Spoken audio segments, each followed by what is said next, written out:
Okay, good afternoon. It's shortly after 2 o'clock. We'll call after this afternoon's Diversion Authority Public Outreach Committee meeting to order. And our normal chair is out today, and he's asked me to fill in today to run the meeting. So with that, we have an agenda before us, and the first item would be the review and the acceptance of the minutes. Okay, Jake, move second. Mike, second by Mike. Discussion? Seeing none, all in favor signify by saying aye. Aye. Opposed, same sign, motion carried. Item number 2 on the agenda are talking points. Rocky? Yeah, and I don't know if this is a good sign or a bad sign, but we actually don't have an updated talking points from last month because things are just humming along. I think there's a lot of work being done, but it's sort of moving the needle forward, and wasn't any major events or things that took place, just work happening. So same as last month.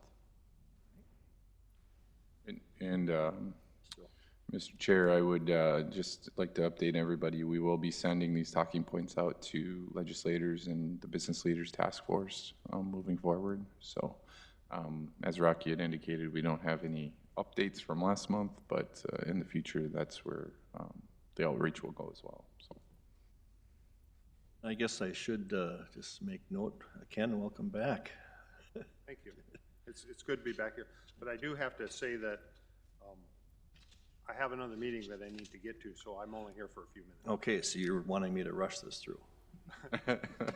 No, but you don't have to talk about it now, but it's kind of an age-old question, if you don't mind if I bring it up right now, and that is, when we have someone who brings up what appears to me to be very inaccurate information, like Trigna Rogni, in his letters to the editor, and he says things that to me that I don't believe are true, and yet there's no rebuttal. But if I put a letter to the editor and it contains inaccuracies, I would expect to be called on it. But maybe we no longer can ignore it. Yeah. Well, I've had that exact same conversation with our new executive director, and so maybe I'll just kind of point to him and ask him to respond to that.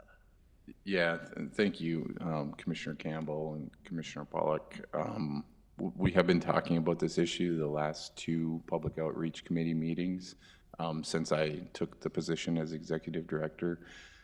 We do have a plan of action as it relates to opinion pieces in the paper that may or may not contain inaccuracies.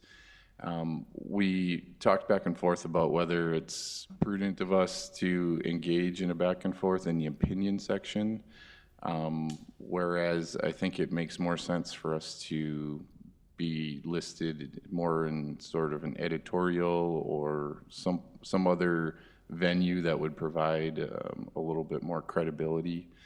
And so we are going to start to produce pieces. Unfortunately, some of the individuals you mentioned earlier produce pieces on a weekly or bi-weekly basis. And so we kind of worry that, the back and forth will just get lost in the amount of information that's trying to be conveyed. And so we have talked about doing a monthly piece that would address some of the inaccuracies that we see over the course of, the 4 or 5 weeks that information is shared, to try to get truthful information out. I really believe that this issue needs to be addressed with those individuals directly, and I have reached out, and I'm continuing to try to reach out with those individuals to try to have conversations directly with them, address their issue, provide them information, and work with them so that it doesn't have to get out into the media, and then we have to try to tackle the inaccuracies that are out there. And there's a whole lot of them. There's an awful lot of them. I mean, there's still people, I think there was an individual on the Hike Camp show recently who thought if this project was implemented that Wolverton would be underwater. And it's frankly not accurate whatsoever. So it's getting that truthful information out there, engaging with the opposition group to the project. Hopefully they're willing to come to the table and have dialogue, and we can discuss these things, and we don't have to try to discuss them back and forth in a newspaper article. But that's the course of action we're taking right now. Rocky and I have prepared a communications plan for 2020 that we're working on as well. That could also employ some additional tactics and how we can get information, truthful information out, and take care of misinformation. So, While we're there, because Ken's interested in that, why don't we just dive right into item number 7? Let's just change it up a little bit here and go right into that. it's a good segue. Yeah, Yeah. certainly. So then Rocky and To start that, Joel, Joel, between you two, let's go right into that. there's an additional laydown in your document here, and we had a meeting with our Chairman Roger Olson, who's busy farming still, but we did get a chance to sit down with him this week and talk this through as well. Working with Joel, we've talked about updating the communications plan. Our current one is 3 years old, and that's I think our second rendition. We had one originally that's about 6 years old that we amended or redid 3 years ago, and so it's about this 3-year cycle that seems to make sense. But I think more so than that is we're moving into a new phase of the project. We're not really developing or selling the project anymore, if you want to call it that. We're sort of implementing it, and so I think the needs for outreach are changing, and I think there's some visions that have been expressed by different board members, and Joel has his own vision about what outreach we need, what do we need to continue to do, what do we need that's new, or what do we not need to do anymore. Of course, that helps to have a plan, so when someone comes up with an idea or addresses a problem, we can run it through the plan. Okay, does this meet our plan's objectives and goals? And who are we trying to get to, what target audiences, and those sort of things. So this is the process that we've developed. It's supposed to say draft. Our printer came up with this very creative looking watermark instead of the word draft. I'm not sure what that's all about. But it's really about the first quarter of 2020. You know, there's some review and early meetings that still happen this year, but as we get into holiday season, we know it's not realistic to get some good focus group time from here to the end of the year. But you'll see that the outreach committee is involved in that. Next month, we plan to have a longer item. You know, perhaps even the whole outreach committee meeting could be sort of a led session to get to this, what are the plan's objectives, you know, and identify some of these key things as Commissioner Pollack talked about. And then really to kick off the year, we wanted to have a number of focus groups. And this is a rough idea of what we could do for focus groups. We had listed 4 of them there. You can sort of see. First one would be diversion leadership. We kind of listed some of those. And then the business leaders or other local organizations, sort of interested, protected parties, if you want to call it that. And then sort of conversely to that, have a focus group with upstream stakeholders and property owners, those impacted by the project or otherwise interested. And a focus group 4, we could have it with other project stakeholders or local legislators, some more interested on that sort of level of things, that just get really different feedback on the plan's objectives that the outreach committee would come up with. Ultimately, this would come back into a plan that we develop, you know, in March or April timeframe that could be blessed by this committee and then taken to the board for their approval as well. And then we could use that to implement all future ideas or plans as Joel sees fit. And I'll also note too, in conjunction with the work on the communications plan update, we're getting more and more clarity on mitigation and what we have to do with impacted folks. And so we are going to have a lot more messaging next year when we have that clarity approved by the state of North Dakota. Unfortunately, there's still a lot of ambiguity in what we need to do on the Minnesota side because of the contested case hearing. We're going to continue to work to reach out to folks to let them know that we don't really have the answers for them right now until that case clears up. But ensure that we're communicating with those impacted folks at least quarterly. And so this is very timely in that we can dovetail this in with our messaging and outreach to the impacted folks as well. So. Yeah, the lands outreach portion of this is almost, it's its own appendix almost, and because this is sort of to the general public, to the different stakeholders, and we know that impacted landowners is a very special category in that we've done some things already, and we're gonna continue to make that a key focus of this. Yeah, I think that's an important thing to, the outreach committee, really, it's everybody, has an interest in this, and there has to be a special outreach that goes to those who are impacted. And so that's the reason why the lands committee is there. But anything the lands committee can do to help the outreach committee in terms of how we can help, that would be important. But just a couple of things on where you have on here the month of January and month of February. I think we'll need to change those to 2020 instead of 2019. But. Good catch. I caught that earlier today and didn't get to update it.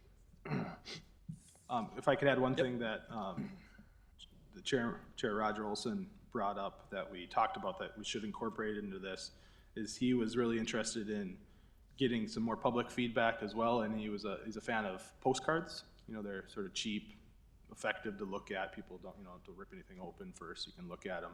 But one idea is over breakfast that we came up with is why don't we do a postcard survey for outreach purposes? And one thing I thought would be easy to do, instead of sending it out, because that gets to be more complicated, you have to have more reaction times. We know a lot of interested parties, board members go to civic groups, Kiwanis clubs type things, where you could fill out a postcard that would say, are you getting enough information about the diversion?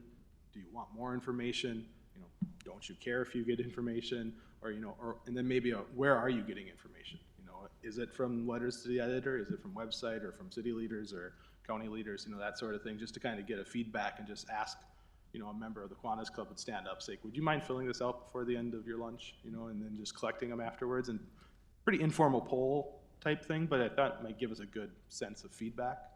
And one of the things Roger really wanted out of this outreach committee was if we have ideas that we're working on or we're interested in, don't just come to the outreach committee and ask, do you have any ideas?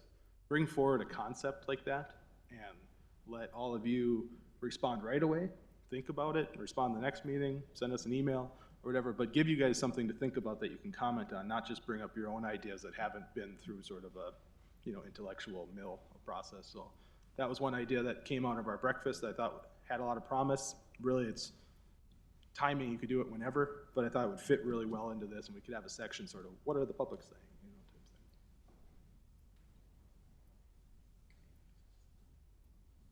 So this is just kind of, right now, this is just kind of just a review and to be thinking about for. Early in the process, yeah, but next month we'll have a more substantial, what are we asking of the committee? So we already have on here, though, for the month of December to start setting those parameters and plan objectives. So Joel, I'm assuming that you'll be talking to Roger then, so that for our December meeting, we'll have a focus on this, okay? Yep, that's correct. We've already started to have those discussions, so that's in the works. We'll certainly have much more content to discuss at the next meeting. Okay, very good. All right, we'll go back to our, unless there's any questions on this, we'll go back to our agenda.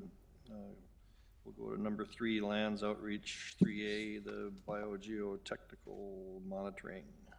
Yeah, as we talked about, some of the lands outreach almost goes through a different channel, because it's a specific focus through the joint board and elsewhere. I believe the last biogeo meeting in North Dakota was held this week at the Civic Center right next door. It was more for, there's a number of in-town properties that need to have biogeo monitoring too along the rivers in town. And I think they had a decent turnout. There's 11, 12 people. These have all been very small group focused things to try to get easements. So I wanted to just let you know those have been going on. They haven't really made any news. It's maybe a good thing. We haven't gotten any negative feedback. People show up, get their questions answered, and I think that's always the best outreach is the kind of ones you do and you don't hear about, right? People getting what they need. But that's sort of been very targeted lands outreach, as Joel talked about. As we get the Clomar approval and some determinations made from the state, we expect another sort of major round of lands outreach in probably the January after the holidays timeframe, somewhere in there, once we can get some things wrapped up. So the bio-geo easements, those were the ones that the Corps needs, and that gonna go on quite some time into the future. Was there some discussion about limiting that to a certain number of years as opposed to just an indefinite? Wasn't there some discussion about switching that to a 50-year deal? I did attend the meeting that was here on Monday, and that was a change that was made. They changed it from Permanent? a perpetual easement to a 50-year. Yeah, okay. But the problem with the meetings is that it has not been well attended. Very small percentage of the required property owners that attend the meetings. The one in Fargo here, I thought went very well on Monday. But you get further south and it gets mixed up with the opposition, so sometimes they get a little tangled up. Well, I know we were talking about, at our county board meeting yesterday, about rights of entry, and there was even some confusion on the timing of rights of entry versus easements. And there was a question, well, how long these rights of entry are they permanent? No, of course not. They're for a defined period of time. Whereas, and then there was some suggestion that having something being perpetual or indefinite, landowners really don't like that. And so I'm glad to hear that it did move to the 50-year, and I think, was that a core requirement? Yes. Yep. Commissioner Campbell, I think the other thing you mentioned at a meeting the other day is that the Buffalo Red River Watershed District is encouraging people to sign these easements, because this is sort of environmental study and scientific processes that help develop the project, make sure it's not causing undue impacts over time and that sort of thing. And so I think they understand the benefit of this regardless of what happens, as the project moves forward in whatever capacity it happens to. These are important monitoring things, and so it's good to see that even those maybe opposed to some other things are encouraging people to sign these. So. I think most people eventually come to the conclusion that this is a good thing to do. Yeah. Okay, anything else, Rocky, or Joel on the? Okay, we'll move into the, I guess this is just for informational purposes, the North Dakota Water Conference, December 3rd to 6th. Yeah, it's the week after Thanksgiving. We'll have host a booth there, the project will, and Joel has a speaking engagement, I believe, on the afternoon of the 5th. If anybody's interested in town in Bismarck, stop on by. Okay, so the conference is in Bismarck. Yeah. Okay. Yep. All right, so we'll move into item number 5, FM diversion and traffic analytics. Tammy, are you going to talk to us about that? I sure can. Okay. So, pull it out. The one thing that I wanted to note in this particular analytics report, it's what you see every month, but if you look on the second page on the very bottom, it shows our YouTube analytics, and I pulled it up so you can see where we get these analytics from. So anything we put online obviously has analytics with it, but if you remember, we showed 2 videos last month, the animated flyover with the voiceover explaining the project, and the construction flyover. And the construction flyover was featured by a few media sources and was picked up by a lot of places. And so if you look here, you'll see that this really high consumption day, which is 392 views in one day, that was these videos kind of combined. That was right after we launched them. And so I just wanted to show that you can look at what our consumption is of video over time. And, we had talked a little bit about there was a need for this information. And I think that this shows that a lot, that people want to see these kinds of videos. And the other great thing about this, the UAS flight video that we did when they were working on the construction site at the inlet, is that was picked up by a few media sources. We don't have the number of eyeballs that saw it watching the news. This is all people that have watched it either on our YouTube channel or on our website or on Facebook. And so there's probably more people that have seen it. We just don't have the numbers of how many people were watching it when it was included in the newscast. So that was the one thing that I wanted to point out. Well, they say a picture can say 1,000 words, and, and sometimes that's the easiest way to show something. And Sometimes we hear from the Corps that they use these at headquarters, or the P3 proposers use these as a way to sort of understand what's going on. Especially when the biggest question we usually get asked is, is this ever going to get built? And you can see our most popular video is it getting built. And so I think the more we can do to leverage that, so more people see it and understand that this is moving forward, so the Corps can use it and see to attain funding and those sort of things, is we're going to be better off. And I think going back, even if you to go back and talk about this communication piece again, and I've said this for a long time, I think we should be showing every opportunity that we have the work that is being done. And that goes to the comment you just made, Rocky, that, people are wondering, will this ever get done? And because they don't really see anything. Well, the work that's being done it's either land acquisition, things that you don't notice, or it's the construction work that's in-town levies that I think a lot of people don't even realize that the in-town levies are still part of the whole diversion project, and so they don't tie that together. And then thirdly, the other big construction piece that's out there, it's not in town. It's the inlet structure and those types of things that most people don't even get to see. And so by having these videos and Joel, I think it might be worth our while to have a conversation. Do we put something out on media, even if it's something that we have to invest in, that says and that shows what our progress is being done? I think those are things that we need to have a conversation on. We're investing into an awful lot of things, and public information should be just as important. So. Yeah, absolutely, Commissioner Campbell. And one of the thoughts I had is we can do 3D modeling. We can actually put the diversion channel and associated embankments into a 3D model and show elements that are being constructed and what the entire project is going to look like at completion. And I think that would help to just put the scale of the project into people's minds. I think there's a lot of misinformation or maybe misperception of what this southern embankment is going to look like. It's not going to be a 40-foot high wall of earth that you can't see over. You're going to be able to notice it, of course.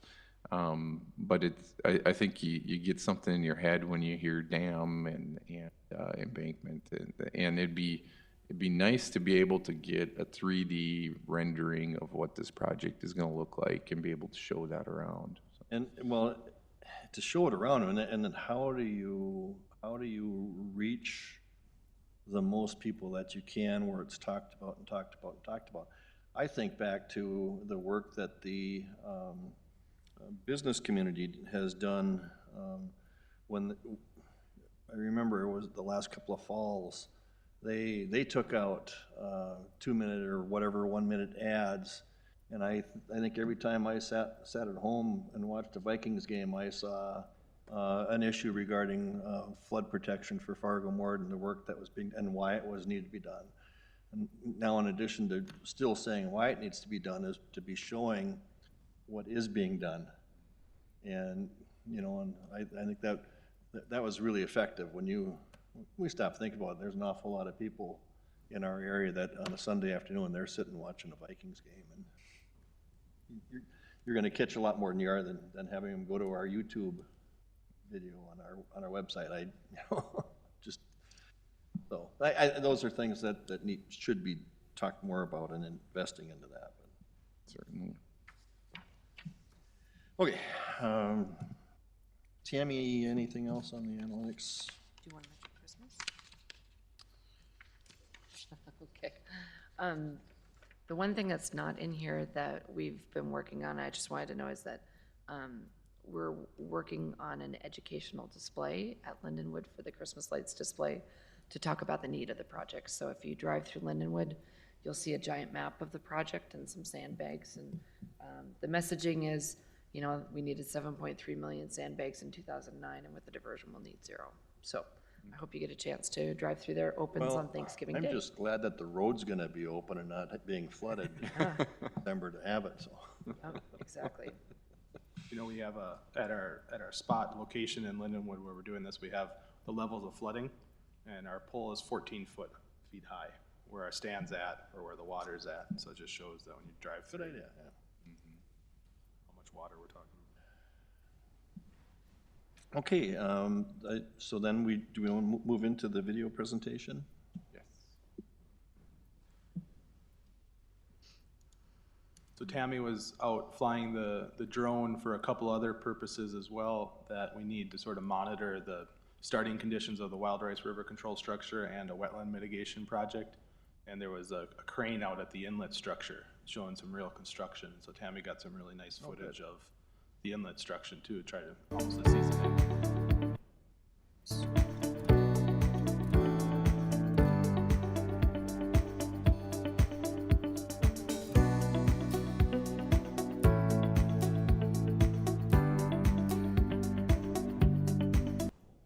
Sorry, it's a lot higher quality than it's showing.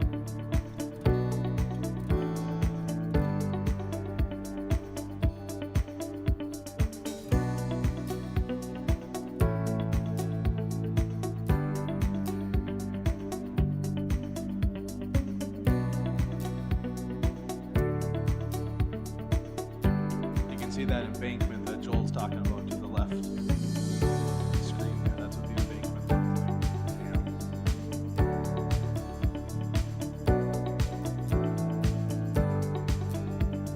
They're not as dramatic as the channel is itself. The channel's big.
We haven't published that yet or put it on social media yet, so we wanted to show it to the committees first for you to give the thumbs up. Thank you, Tammy, that was really good. Joel, I'm wondering if it would be good for us to talk with each of our member entities to see if some deals like this could also be put onto, for example, the Clay County website. Sure. You know, we get and I know Mary could maybe speak to it from Cass County too, but we have an awful lot of people that go onto our Clay County website, and a lot of it might be with the GIS or whatever, they're looking for information, but if we had something like that, we're given an opportunity to click on that, could really be another way for him to see, boy, there's work being done on this. The real significance of these pictures is that this is the beginning of the diversion channel. Right, right. And I think there could be maybe a little bit more clarity put into definition on the top of that as I watch it, you know.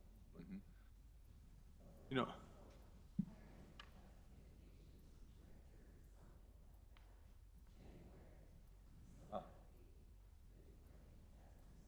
Yes.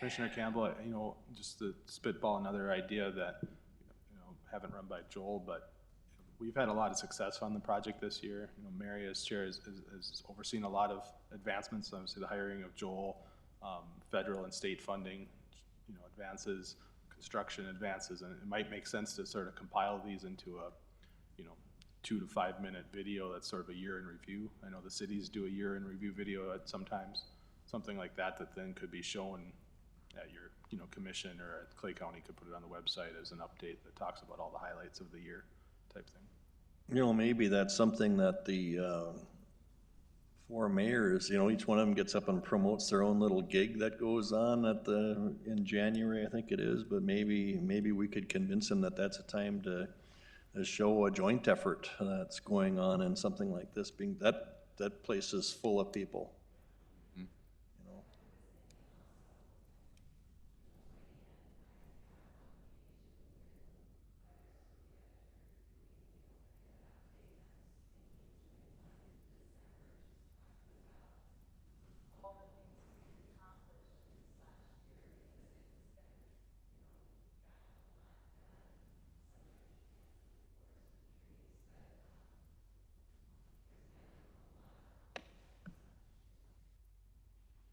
Good.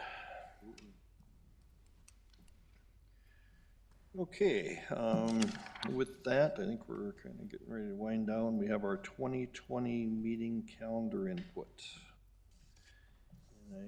What do you have there? I think I'm assuming we're going to be going with the same Wednesday type deals. Is that what we're Yeah, talking about? I think that's here? sort of just a check-in to make sure that we have the right time. I know Commissioner Strand doesn't love Wednesdays as it butts up against his professional deadlines, but I think the thought has been to have all 3 committees back to back to back, and I haven't heard anybody talking about changing that, but I always thought toward the end of the year it's a good time to start talking about it. Is this working? Well, we can't make it work for everybody, but for me, it's convenient, I have to be here for the land management meeting too, so rather than having to book more days in my week for these, it's to have them back to back, it's kind of nice, so. But I think that ultimately will have input from the entire board, I think, in terms of the meeting schedule, and I really think, I don't want to put any one particular person on the spot, but if you're representing an entity and you're in a position where meetings have been scheduled for a particular committee and you can't be there, maybe you should have a discussion with your own entity to see if somebody else could maybe there could be some switches being done. I just think that might be an appropriate way to do it too, so. Okay, so I think we've gone through, do we have any other business we want to talk about? Commissioner Campbell. Did I miss anything? I'd just like to bring up just a couple FYIs for the group. Okay, and yep. In this one probably in particular relates to the city of West Fargo. This last week, I did a presentation for the city of West Fargo and the city of Horace on some changes with the Cheyenne diversion and the FM diversion and how they relate to each other. And ultimately, both communities voted to have a support resolution to Southeast Cass to support these changes. And what it really boils down to is we are able to use the advantage of having the Cheyenne diversion in place and make some modifications to restore some river miles to the Cheyenne River during flood events, which gains the diversion authority some environmental mitigation credits. So it saves us money and impact from having to go other places and implement environmental mitigation projects. And the other cost savings is that the interplay between the two diversion channels will allow us to actually create a smaller aqueduct structure for the Cheyenne River Aqueduct, which has the potential to save millions. The advantage to the member entity West Fargo and the city of Horace is that they will have certified 500-year plus flood protection, where the Cheyenne diversion only provides 100-year flood protection for the areas south of I-94. And so it's really a win-win situation. We're saving money for the taxpayers. We're increasing flood protection for a pretty significant area. And I just said I'd get that message out at this committee because I think it's a very positive message. I don't know if anybody feels compelled to give direction on maybe messaging some of this in the media, or leave that discussion for another day. But Noticed Wendy Ruhr, who covers West Fargo, didn't even report it in the Pioneer. She reported the street studies, which we do street studies all the time, but I Yeah. thought it was pretty big news, and nothing was reported, so. Do you want to mention the timing? I heard there were some questions about the timing of the work. yeah, so yeah, there was. That was both Horace and West Fargo. Their primary concern was, they have a tried and true flood protection project in place right now. So if we're going to make changes to that, they wanted some certainty that protection would remain. And so all of these changes in how they interact with each other would not occur until the FM diversion was completely in place. But the advantage for us for getting the support and the direction from Southeast Cass to be able to make some of these changes is that we can include it in our P3 RFP, and we're going to realize those cost savings when we get the P3 bid through a smaller aqueduct structure. So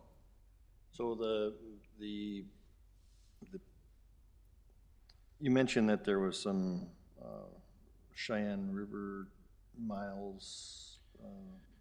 yeah, so the way it works now, Kevin, with the West Fargo diversion is when the flows in the Cheyenne River get to a certain point, they actually shut down the Cheyenne River through West Fargo. So there is no flow whatsoever through the river channel. And so that's caused some issues, bank stability issues, obvious ecological issues with biological species not being able to transverse through there. So by restoring that, with our project is allowing that to be restored and allowing the West Fargo constant flow through both Horace and West Fargo. It actually reduces the level of the Cheyenne in through Horace to a more acceptable level. Even this fall, there were residents in Horace that were worried because the Cheyenne River came up so high.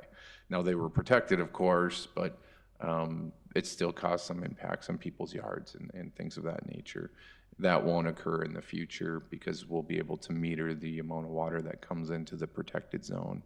So it is a very positive message, and there's no negative impact of this change, only positive changes. And so it's a good message. It's a good story to potentially get out there. The difficult part of it is it's a complex interplay between the Cheyenne River, the Cheyenne diversion, and the FM diversion. So it gets a little difficult to explain technically, why it's such a big deal, but it really is. Well, the other thing goes hand in hand with that, and you've made that abundantly clear at the meetings, is the FM diversion's picking up the cost, because West Fargoans will have a heart attack if they feel they have to pick up, modify That's right. existing plan. That's right. So you mentioned there would be there's a request to send a letter to the Cass County Joint Water Resource District to approve this? It would be the Southeast Cass Water Resource District, and that is a water resource district that owns and operates the Cheyenne diversion. So in order to make modifications to that project, we would need to have their approval and direction to move forward. But of course, they wanted the input from West Fargo and Horace because the project is so impactful to those communities. And both those communities have endorsed that. Okay, Yeah. that I found sounds, it interesting, the last 6 years it's operated, the gate's been closed over a third of the time. Yeah. It's a lot of problems with skanky water and bank instability and stuff like that. So this would be really an actual improvement. It would be, yeah. 900 days, I think, was the number that the river was basically shut down. And, interestingly, a project such as the Cheyenne Diversion today would probably not be permittable under current environmental standards. So, in some respects, we're bringing that project into compliance, providing a benefit to the communities and also a benefit to the diversion authority and the FM diversion channel itself, so. Tammy's already written an article with her notes over here, so I think if we need to do something on it where we'll be. well, I think it's a timing of when to do it, because we don't want to write something that then creates an issue. And so if there's a timing of when this work is going to be done, if it's not come up now and they're not paying for it. Yeah, well, and I think Joel pointed that out. I guess I asked him the question the other night is, when will this be done? Obviously, you have to wait till the FM diversion's done and it's certified so that we have that 500-year assurance from FEMA and stuff, so there's no lapse in coverage for flood insurance. So, and I think he estimated the best case scenario is probably 8 to 9 years. That's right. So that's important too, and I think, he put that out there, and they're not gonna start doing it, tomorrow. It's gonna be after the FM diversion is done, and then the improvements will be done. so the smaller structure, the diversion structure you're talking about, was that for the Cheyenne? It'd be for the Cheyenne River. Yeah, and that would be reduced in size as a result of this. That's correct. Yeah, it would be about half the flows that it's designed for right now, that we would be able to design it for, which doesn't necessarily cut the structure size in half, but it does significantly reduce it to the point that we'll see significant savings. And that structure is in the P3 project, that's not a core structure project. That's correct. Yeah. Yep. Good news, okay. One thing maybe you want to consider is the effects on Harwood, because if you're going to be running more water down the Cheyenne, they're going to start getting nervous about that. So I would be talking to the city of Harwood about that, because then now you got the problem of adding water from the Maple, and so. That's a good point. We will be reaching out to Harwood to talk about these changes. We're actually going to be running less water in the Cheyenne diversion. So there's going to be less water in total that gets across the FM diversion into the protected area than what would be occurring now and what would be occurring if we didn't make these changes. So all in all, it should be a net positive effect on Harwood. But they need to know that, and we haven't outreached because we're going through the process. We'll get there though. They get pretty nervous when they hear. Absolutely. Okay, very good. Is that something that we want to share with the DA tomorrow, or something that you want to? Definitely, yeah. So, will we do that? So, Rocky, do you want to give a little report on the outreach tomorrow? And Joel, maybe the two of you can, maybe you can just get up at that time and talk about this? Yep. Mike, are you okay with that being done? Cool to me. All right. All right, so you can maybe plan on that then too tomorrow. Were you planning on doing that as part of your director's report? I was going to bring it up, but I think we can add a little bit more substance to it as well, and mention the conversations we had here at this committee and how it relates to the messaging of what's happening. So. By the way, Joel, if you recall, Commissioner Simmons mentioned the other night too about a resolution he was trying to recall about the diversion. My recollection is, and West Fargo's never taken a formal stand one way or the other on it. There's probably previous discussion, that was back in the days when we preferred the route to the west. Yep, And, you know, and the way the chips fell, that didn't happen, so yeah, I don't recall we ever passed any resolution one way or the other. I think we always they'd kind of walk down the middle of the road. I know Horace had an actual resolution, but we Yeah. never did, so I don't think there's any out there. He had mentioned that he thought we had a resolution that might have to be modified or something, but I don't think there is such a thing. okay. And I know People that, said we didn't have to, but yeah, Mr. Shockley mentioned it probably didn't matter either way, but I think if there is something that, you know, I would recommend the city take a look at that. You know, at this point, it'd be extremely difficult to, if not impossible, to move the alignment of the channel. So obviously I that's, know we had discussion on Yep. it previously, and that was obviously the preference, but there was no formal action ever taken on that. yeah. You know, I think another component of this change is for a long time, some people have said, well, you know, West Fargo isn't benefiting from the FM diversion, which is false. I mean, there is benefit even if we didn't make this change to the city of West Fargo. But now we can show a pretty significant impact to West Fargo, positive impact. The ability to go from a 100-year level protection to a 500-year plus is meeting the Red River Basin Commission's recommendations for all communities in the Red River Valley. And to have that implemented at no cost to the citizens of West Fargo, there's a pretty significant benefit to that. So, Yeah, well, we drive a lot of benefits. I was surprised by our recent long-range planning. They had some statistics about how many workers migrate to West Fargo. mhm. And I believe it was around 10,000 or 9,000. I mean, sure, if we're high and dry and there's other areas that are flooded, I mean, that's a lot of workers that's impacted, and they're also Definitely. shoppers, you know, West Fargo doesn't support a Costco or a Menards and all that. It takes the whole region, so preaching to the choir here, I think you guys all understand that, but there's a lot of benefits to West Fargoans, you know, beyond Absolutely. on that direct enhancement of flood protection. Absolutely. Yeah, absolutely. Right. I think we've covered everything. Any other business? All right, we can be adjourned.